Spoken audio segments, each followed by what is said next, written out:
deu a vida, mas a ti deu amor. Tua vida é um sopro de Deus, que Deus negou.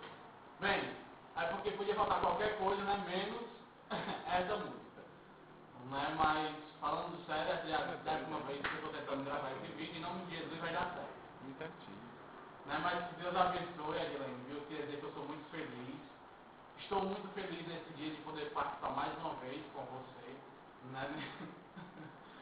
Que Deus abençoe. E esse dia que o céu está aberto, que o Senhor derrame todas as graças necessárias para que você possa ser santa.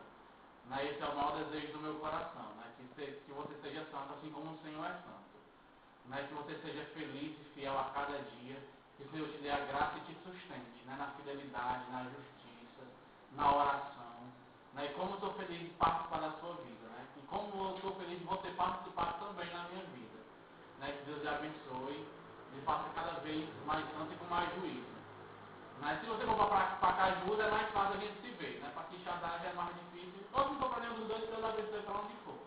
Né? E não se esqueça da Mary, né? Maria, nossa mãe, que ela te conduza e te proteja também nesse caminho de santidade e que ela lhe ensine a amar a Cristo como ela amou.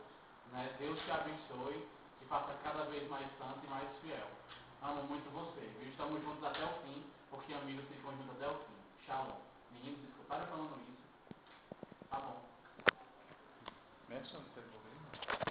É porque eu tenho esse jogo de